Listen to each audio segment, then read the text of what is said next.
जय हिंद दोस्तों, and I welcome you all to the audio revision number 8 of Income Tax Podcast Series for May and November 2024। और आज के session का topic है income tax return. All about income tax return is what you're gonna understand in this session guys, कि किन किन को return भरनी है, कब तक रिटर्न भरनी है, और अगर रिटर्न भरने में देरी हो जाए तो कितनी देरी तक मंजूरी है, अगर रिटर्न भरने में गलती हो जाए तो कब तक उसकी सुधार जरूरी है। तो ये सारी चीजें हम इस वाले सेशन में सीखने वाले हैं। सबसे पहले चलते हैं कि किन किन को रिटर्न भरनी है। हर एक कंपनी, हर एक फर्म, हर एक कंपनी, हर एक फर्म को तो रिटर्न भरनी ही भरनी है। इससे कोई फर्क नहीं पड़ता कि उनकी इनकम कितनी है। दूसरा आता है दोस्तों, हर एक वो इंसान जिसकी जीटीआई, ग्रॉस टोटल इनकम, मतलब डिडक्शंस वगैरह को इग्नोर करना है, डिडक्शंस वगैरह को इग्नोर करना है। और अगर आपकी gross total income basic exemption limit को क्रॉस हो जाए, बेसिक एग्जेम्पशन लिमिट वो होती है जहां तक आपको कोई टैक्स नहीं देना पड़ता है। तो if any person other than a company और फर्म जिसकी जीटीआई बेसिक एग्जेम्पशन लिमिट को क्रॉस हो जाए तो उन्हें रिटर्न भरनी पड़ेगी। लेकिन यहां पर एक ट्विस्ट आता है, और ट्विस्ट ये आता है कि आपको सेक्शन 54 वाली सीरीज याद आ रहा होगा, कैपिटल गेन्स चैप्टर में ऐसी सीरीज पढ़ी है जहां प्रॉपर्टी बेच के प्रॉपर्टी खरीदते हैं तो आपको सेक्शन 54 में छूट मिलती है, जहां प्रॉपर्टी बेचकर बॉन्ड्स ऑफ आरईसीएल एनएचएआई खरीदते हैं तो सेक्शन 54 ईसी में छूट मिलती है। तो सरकार ने कहा for the purpose of computing GTI, for the purpose of this section, section 139(1), for the purpose of knowing कि आपको रिटर्न भरनी है या नहीं भरनी है, एक बार के लिए ये एग्जेम्पशन को इग्नोर कर दीजिएगा कि अगर आपने घर बेचा, घर बेचकर मुनाफा हुआ 8 लाख का और आपने 8 लाख के बॉन्ड्स खरीद लिए तो माना आपको कोई टैक्स नहीं देना, लेकिन 8 लाख की जो एग्जेम्पशन आपने क्लेम करी सेक्शन 54 ईसी की, for the purpose of knowing whether or not you are required to file ITR, for the purpose of computing GTI, हम उसको कंसिडर नहीं करेंगे। We will not consider exemption under section 54, 54B, 54DC, 54EC और 54F।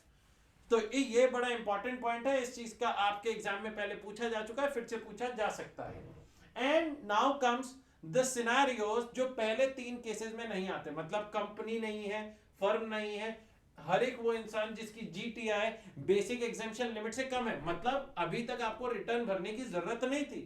लेकिन अगर आपने cash deposit करवा दिया 1 करोड़ रुपए से ज्यादा इन 1 और मोर करंट अकाउंट तो आपको रिटर्न भरनी पड़ेगी। अगर आपने फॉरेन ट्रैवल पर 2 लाख रुपए से ज्यादा का खर्चा कर दिया तो आपको रिटर्न भरनी पड़ेगी। अगर आपका इलेक्ट्रिसिटी कंजम्पशन साल का 1 लाख रुपए से ज्यादा है तो आपको रिटर्न भरनी पड़ेगी।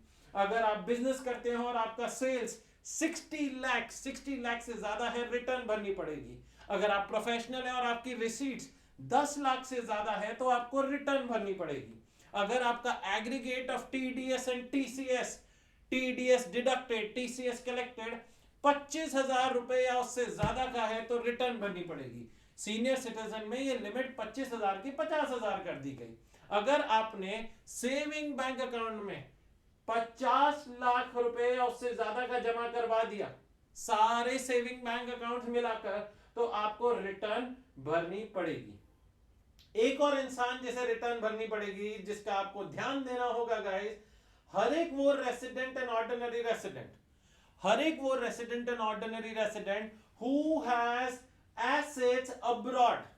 लेट्स से दोस्तों, मैं अभी तक किसी भी क्राइटेरिया में नहीं आता था, लेकिन I have a property in Dubai, तो do I need to file return? क्या मुझे रिटर्न भरनी पड़ेगी? जी हाँ गाइस, मुझे रिटर्न भरनी पड़ेगी if I am a resident and ordinary resident.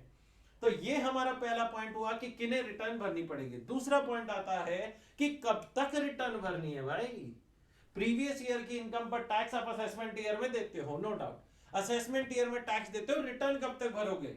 तो कहते हैं फॉर एवरी कंपनी, ध्यान से सुनिएगा, for every company a person other than a company जिसकी बुक्स ऑफ अकाउंट्स ऑडिट होती है।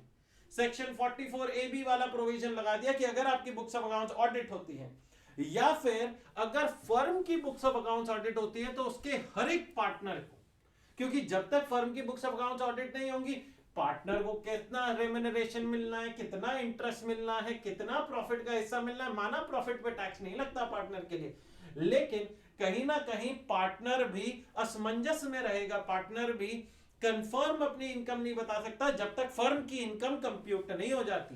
तो कहते हैं अगर कंपनी हो, हर एक वो इंसान जिसकी बुक्स ऑफ अकाउंट्स ऑडिट हुई है, और अगर फर्म की बुक्स ऑफ अकाउंट्स ऑडिट हुई है, तो उनके all the partners are required to file the return by the 31st of October of the assessment year, followed by हर एक वो इंसान जिसके इंटरनेशनल ट्रांजैक्शन है, क्या है इंटरनेशनल ट्रांजैक्शंस हैं, they are required to file return by the 30th of November of the assessment year, जो कि रिपोर्ट भरते हैं under section 92E। And for every other person which does not fall in the first two categories, the due date of filing income tax return is 31st July। 31st July तक आपको return भरनी पड़ती है। Moving on to guys, now the scenario of belated and revised return। इसके साथ एक छोटा point भी है, रिटर्न ऑफ लॉस, वो भी करा देता हूं। खैर वो आपके टॉपिक में नहीं था, मेरे को याद आ रहा है तो मैंने कहा मौके पे चौका मारो। रिटर्न ऑफ लॉस सेक्शन 139(3) जो कहता है कि सबसे पहले अगर आप अपने लॉसेस को कैरी फॉरवर्ड करना चाहते हो, लॉसेस को सेट ऑफ तो करंट ईयर में ही कर दिया जाता है, लेकिन अगर लॉसेस सब्सटैंशियल नेचर के थे और इनकम कम थी, तो इस साल जितनी ही आप लॉस सेट ऑफ कर सकते थे वो तो कर लिया। What shall happen to the remaining losses? Remaining losses का क्या होगा? You carry forwarded to the next year.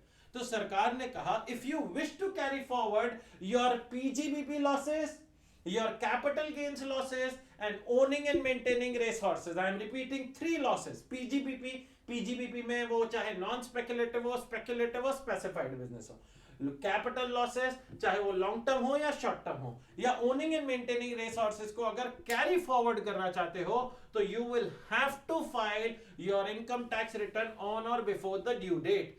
अगर आपने नहीं भरा तो आपके losses carry forward next year में नहीं जाएंगे, इस चीज का ध्यान रखेंगे।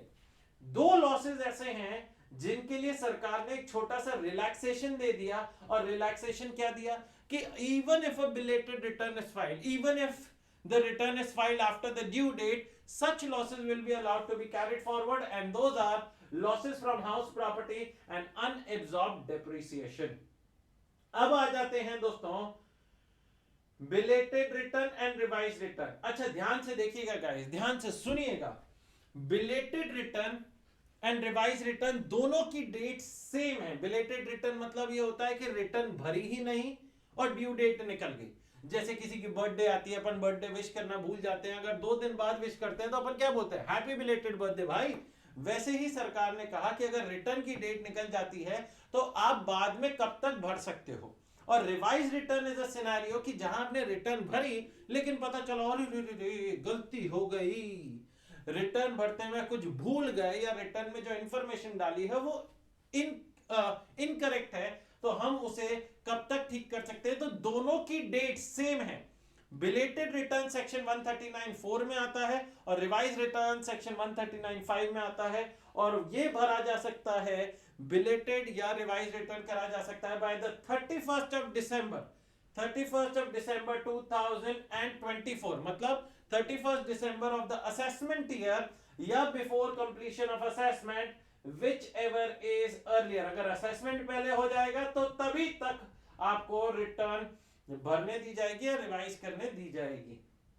अगर सर रिवाइज रिटर्न भी गड़बड़ हो जाती है, मतलब हमसे दूसरी बार गलती हो गई, तो क्या हम रिवाइज रिटर्न को भी फिर से रिवाइज कर सकते हैं? The answer is yes, you can revise the revise return.